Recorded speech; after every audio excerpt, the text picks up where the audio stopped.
Assalamualaikum warahmatullahi wabarakatuh. Di sini saya akan menggunakan algoritma Bresenham untuk memenuhi salah satu penugasan UTS pada mata kuliah grafika komputer. Di sini ada cantum nama-nama anggota kelompok kami yang membahas algoritma Bresenham. Yang pertama ada Agustina Dayana, yaitu saya sendiri, dan yang kedua ada rekan saya Natasha Wardana, dan yang terakhir ada Rafida Jahanira. Nah, langsung saja ke penjelasan singkat mengenai algoritma Bresenham. C.E. Bresenham pada tahun 1965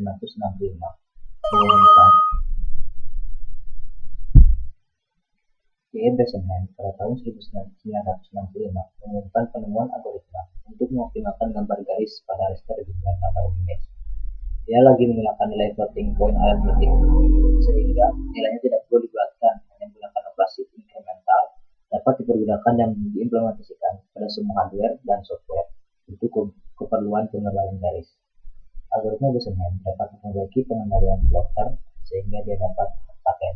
Nah, mungkin itu penjelasan secara singkat mengenai algoritma Bresenham.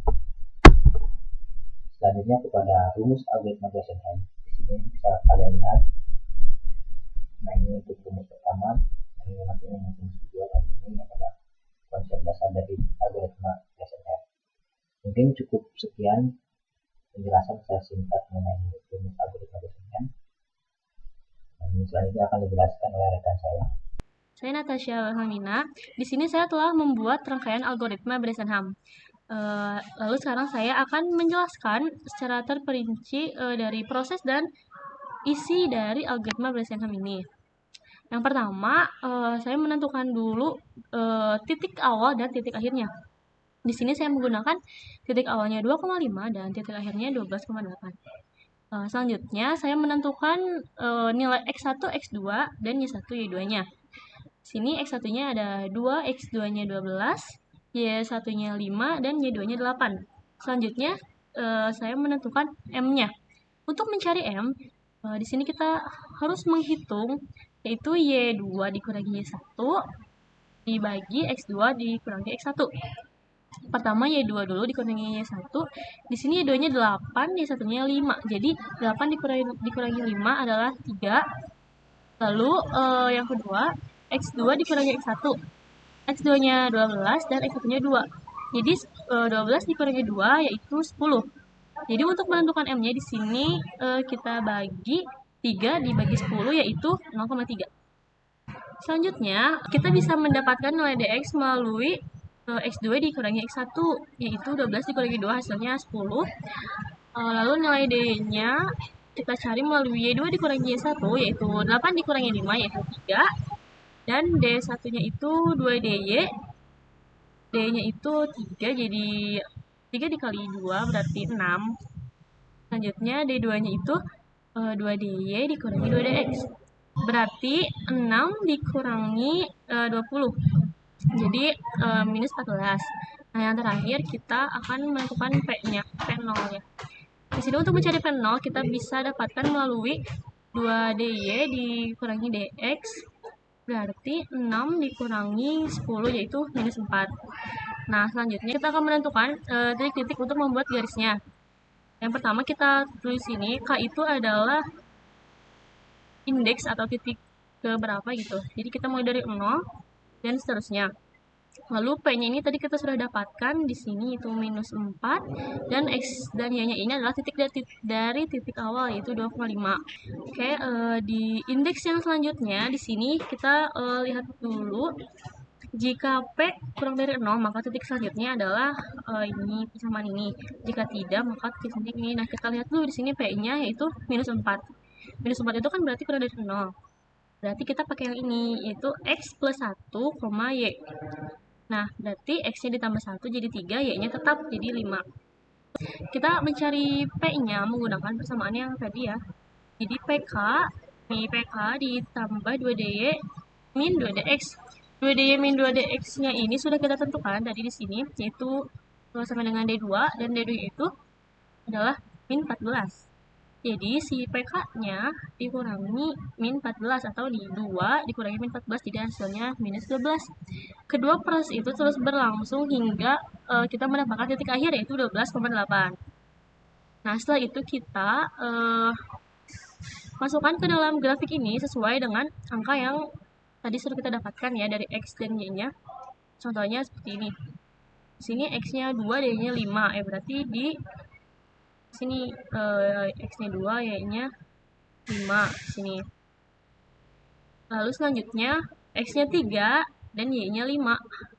Berarti di sini X-nya 3, Y-nya 5. Terus seperti itu sampai ke 12 dan 8 ini. Oke, selanjutnya kita akan mengimplementasikannya ke dalam CSS. Baik, selanjutnya saya akan mengimplementasikan hasil dari Excel yang tadi dijelaskan oleh Natasha ke dalam P5JS. Dalam si setup, saya mengatur kanvas dan juga background. Kanvas di sini saya atur menjadi ukuran 400 x 400 pixel dan juga warna backgroundnya abu-abu dengan kode warna 220. Lanjut ke fungsi draw. Di sini terdapat fungsi stroke untuk mengatur warna garis. Di sini saya menggunakan warna hitam untuk garisnya dengan kode 0, dengan kode warna 0.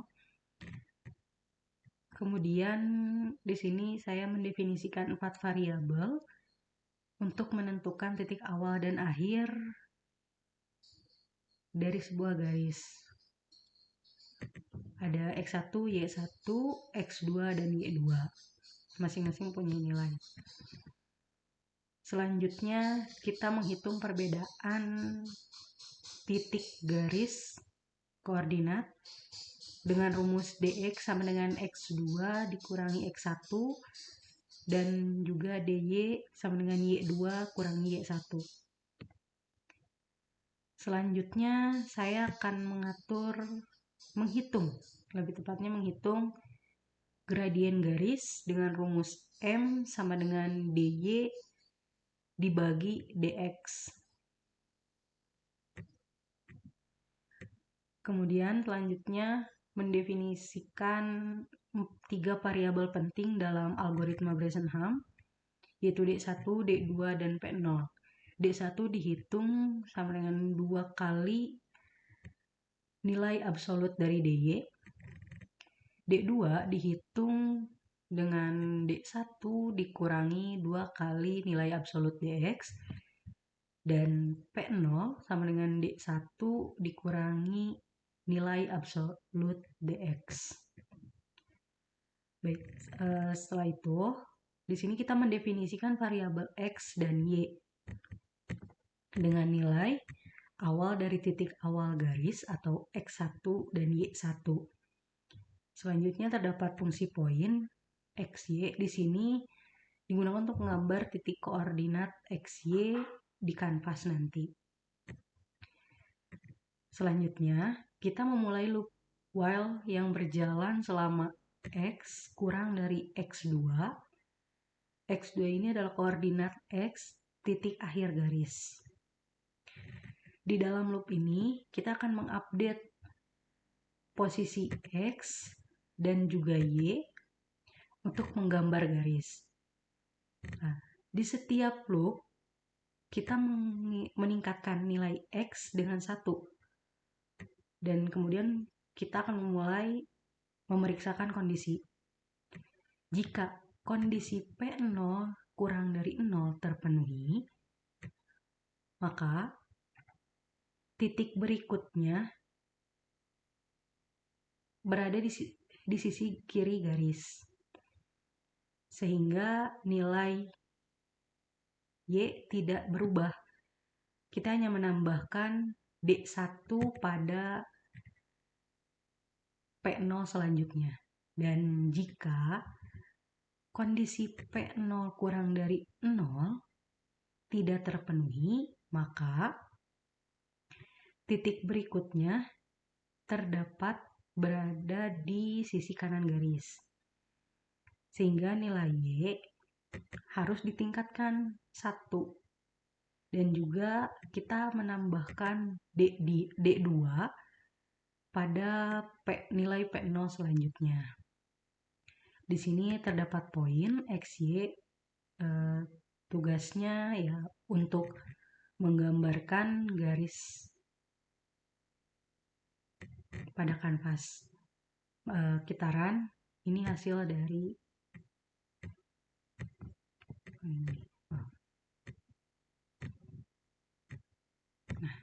ini sama dengan hasil di Excel, tapi ini memang lebih kecil dari sininya. Mungkin itu saja yang bisa kami sampaikan. Maaf bila ada kesalahan.